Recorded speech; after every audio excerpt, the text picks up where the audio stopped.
आज का टॉपिक काफ़ी इंटरेस्टिंग होने वाला है और मेरे दिल के बहुत करीब होने वाला है।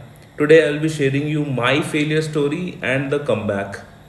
अभी ऐसी सिचुएशन हो गई है कि कई लोग प्रीलिम्स क्लियर नहीं हुआ होगा कईयों का, कई लोगों का मेंस क्लियर नहीं हुआ होगा। तो दोनों ही केस में जो फेलियर होता है वो लोग एक्सपीरियंस कर रहे हैं। और अभी जब फाइनल रिजल्ट आएगा तो कईयों का सिलेक्शन होगा, कईयों का सिलेक्शन नहीं होगा, कईयों को मनचाही पोस्ट मिलेगी, कईयों को नहीं मिलेगी।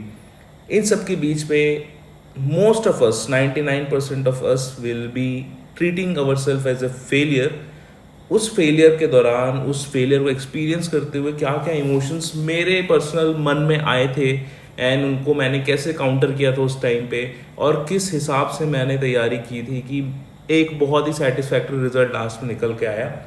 आई will be sharing today my story of failure with you guys and I will tell you कि ऐसे कौन सी चीज़ें थे जिसने मेरे को बहुत ज़्यादा मदद करी कम बैक करने के लिए। तो लेट्स बिगिन। जब भी कोई रिजल्ट आता है उस पीडीएफ में जब आपका नाम नहीं दिखता है तो पहला जो एक स्टेज होता है जो मैंने एक्सपीरियंस किया था, that is of delayed realisation. Delayed realisation का मतलब ये है कि शुरू के एक हफ्ते, 15 दिन, 20 दिन, 25 दिन तो ये फैक्ट एक्सेप्ट करने में ही लग जाता है कि आपका सिलेक्शन नहीं हो पाया है। मेरे साथ जो सबसे बड़ा फेलियर था वो था कि 2018 का प्रीलिम्स नहीं निकलना। एंड उस टाइम पे मैं ये चीज़ एक्सेप्ट ही नहीं कर पा रहा था कि मैं टॉप 1500 रैंक में नहीं आ पाया पूरे छत्तीसगढ़ में कि मैं मेंस लिख पाऊँ। That was very very very disturbing for me. और ये चीज़ को एक्सेप्ट करने में ही मुझे लगभग 2 से 4 महीने लग गए थे कि मेरा सिलेक्शन नहीं हुआ है। जब तक लोग मेंस देना चालू नहीं किए थे तब तक मुझे ऐसे ही लग रहा था कि यार कि क्या हुआ क्या नहीं हुआ कुछ पता नहीं चल रहा था। ये एक ऐसा स्टेज होता है जस्ट रिजल्ट से आने के वाले बाद कि आपको बहुत ज़्यादा दुख नहीं होता है, बहुत ज़्यादा खुशी नहीं होती है, आप बस नम हो जाते हो, आप बस ठहर जाते हो एक जगह। आपको ज़्यादा कुछ हवा पानी, पीड़ा, उत्साह ये सब कुछ फील नहीं होता है। एक बस अजीब सी नमनेस आ जाती है कि क्या हुआ, लाइक मेरा सिलेक्शन नहीं हुआ, how to accept this fact. तो एक्सेप्टेंस कह सकते हैं कि उस चीज़ को रियलाइज़ करना कि आपका सिलेक्शन नहीं हुआ है, ये होता है पहला फेज़, जिसमें ज़्यादा कुछ समझ में नहीं आता है। आप यूजुअली अपना डेली की जो एक्टिविटीज़ है वही करते रहते हो, लेकिन ज़्यादा आप उस फेलियर को अभी फील नहीं कर पाते हो। उसके बाद आता है second phase, the phase of actual pain. ये पेन कब आता है? जब प्रीलिम्स आपका रुक गया हो और लोग मेंस देने जा रहे हो, जब आपका मेंस रुक गया हो और लोग फॉर्मल्स पहन के मॉक इंटरव्यूज़ देने जा रहे हो। दिस इज़ द टाइम जब चीज़ें सबसे ज़्यादा चुभती हैं।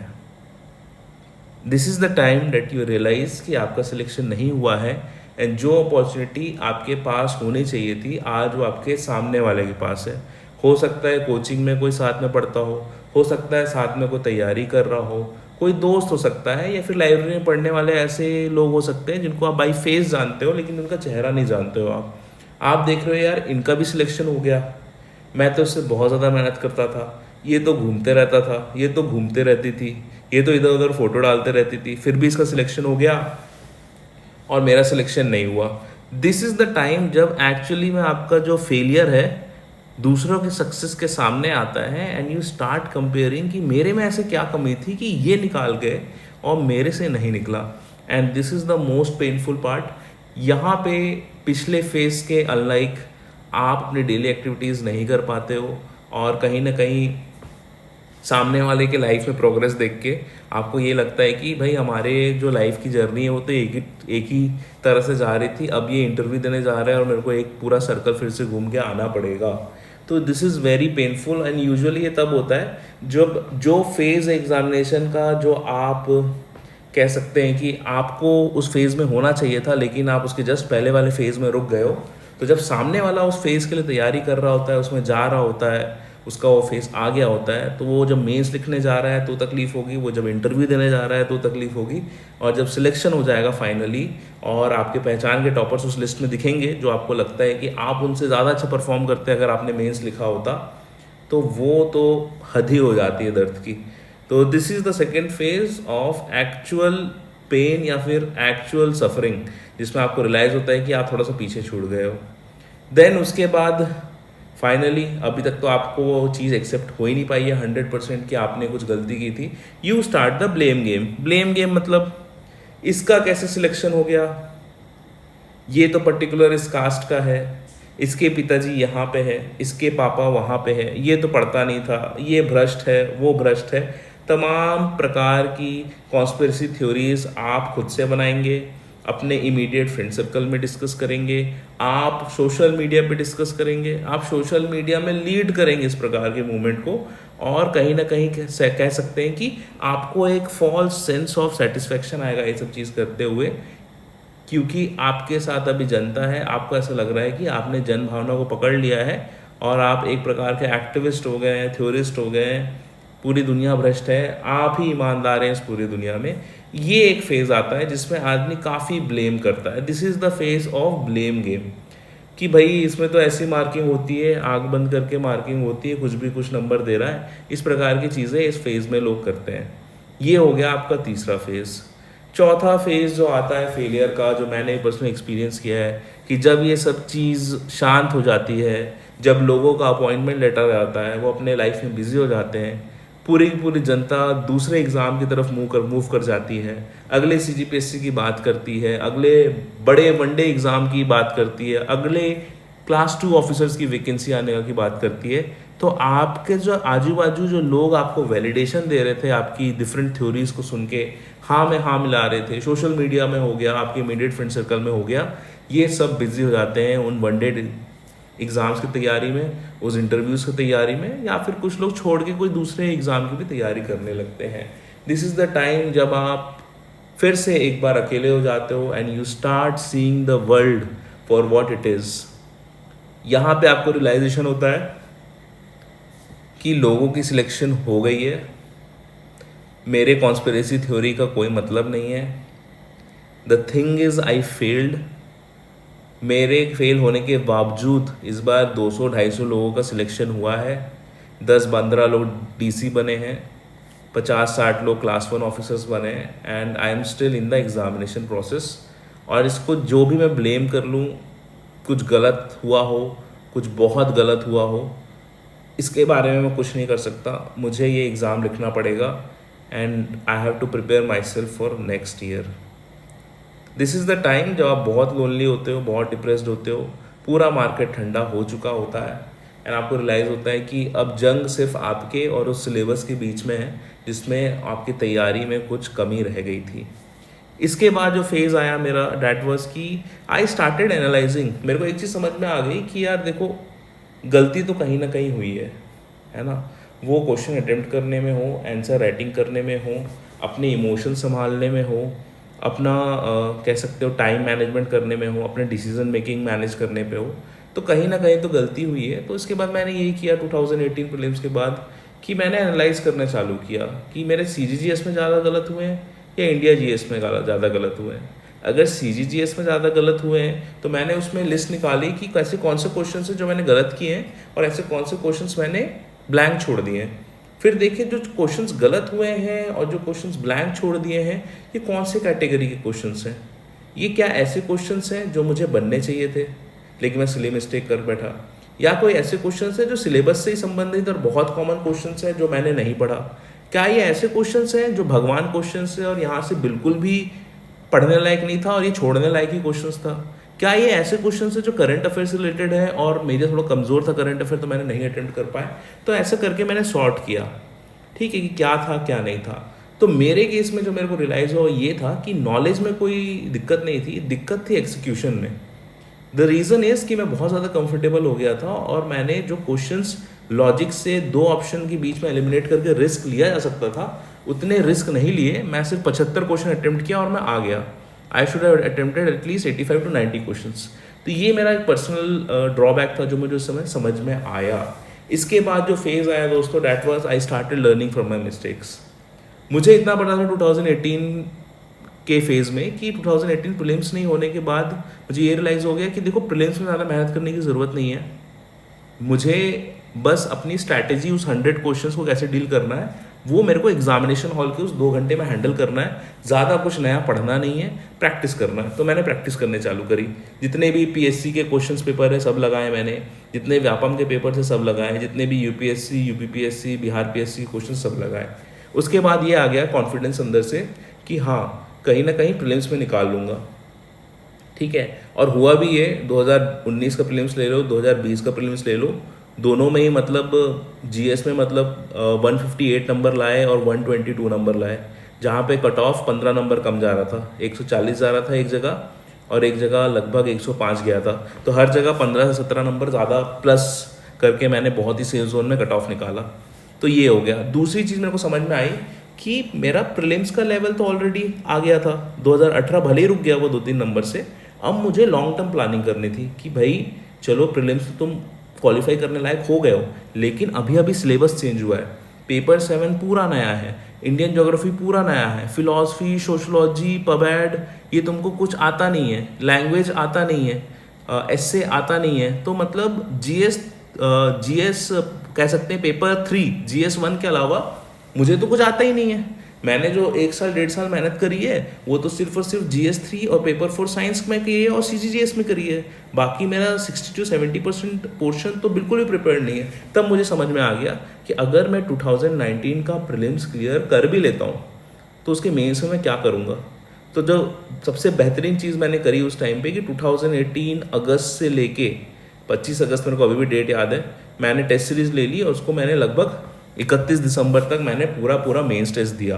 और जैसे जैसे वो शेड्यूल आता गया वैसे वैसे मैं आप यकीन नहीं करोगे, कड़ाके की ठंड पड़ी थी 2018 में रायपुर में, पानी का माहौल था। और मुझे अच्छे से याद है कि फ़िलासफ़ी का टेस्ट था और मेरे फ़िलासफ़ी की नोट्स प्रिपेयर नहीं थे, और फ़िलासफ़ी में पूरा का पूरा वेस्टर्न फ़िलासफ़ी नया ऐड हुआ था। तो मैं बहुत ज़्यादा परेशान था, मेरे पास सिर्फ 10 दिन थे प्रिपेयर करने के लिए, मेरे नोट्स का कुछ अता पता नहीं था। मैंने एक मटेरियल लिया था तो उसमें ऐसा था कि पूरा फ्रॉड था वो मटेरियल, सिर्फ उसमें हेडिंग दी हुई थी सिलेबस में और अंदर कुछ भी कॉपी पेस्ट कर दिया था गूगल से। तो पहले तो उसको मैंने सॉर्ट किया, एक और बुक लाई, इंटरनेट में कुछ सर्च मारा, कुछ वीडियोस देखे, इन सबको सॉर्ट करते हो उस 10 दिन में पूरे सिलेबस के नोट्स प्रिपेयर करें। और मैं आपको बता रहा हूँ दोस्तों कि मैं सुबह, कड़ाके की ठंड की बात बता रहा हूँ, सुबह कड़ाके की ठंड में सुबह मैं 7 बजे, 5 बजे, 5:30, 6 बजे पहुँच जाता था library.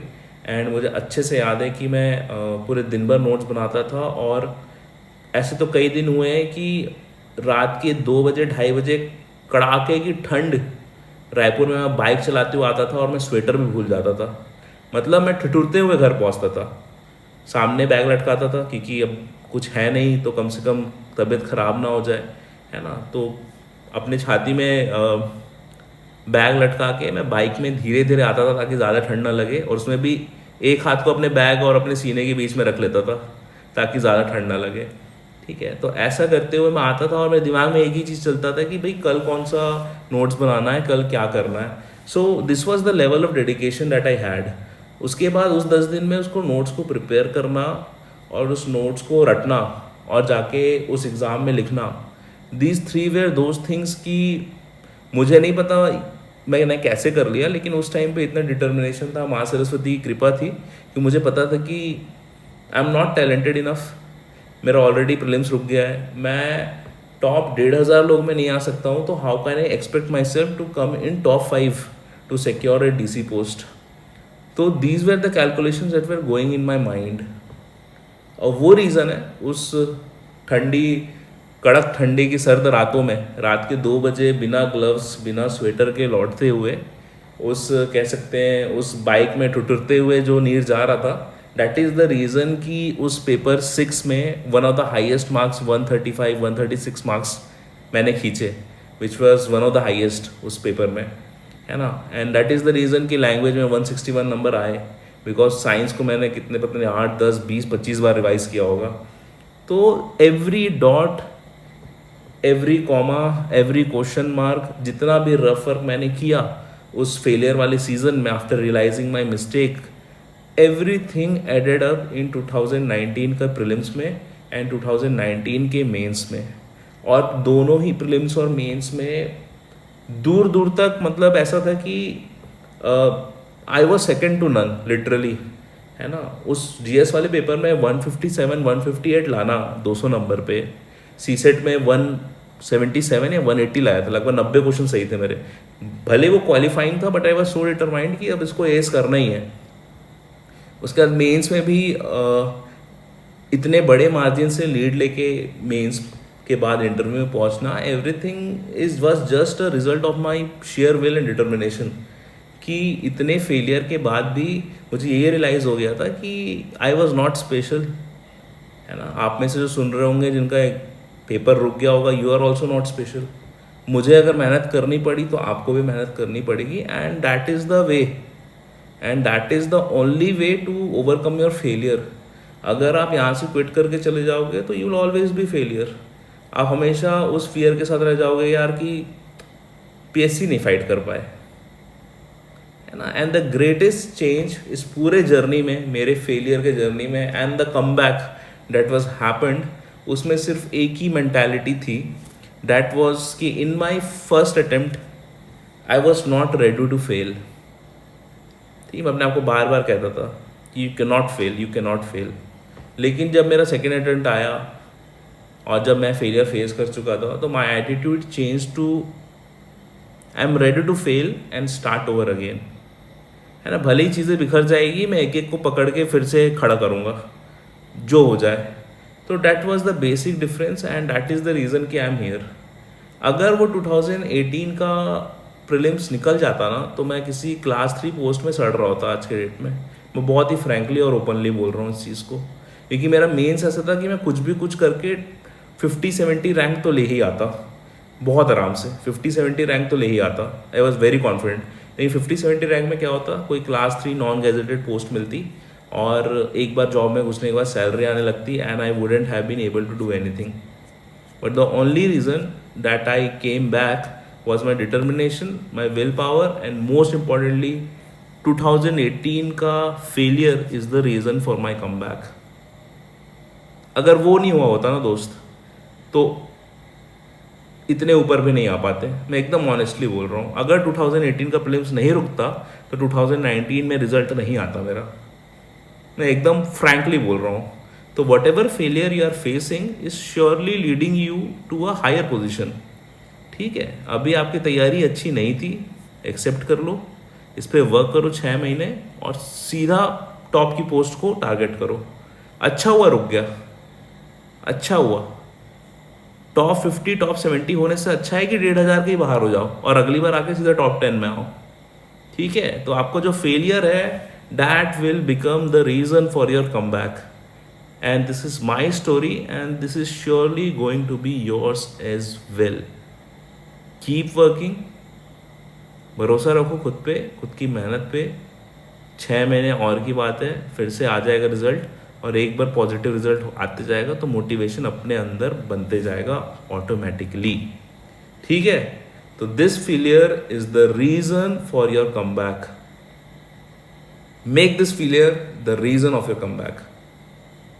All the best from my side. जितने भी लोग हैं, हताश होने की ज़रूरत नहीं है, एक बार और तैयारी करो। मिलते हैं next time with positive result. Thank you so much. जय हिंद।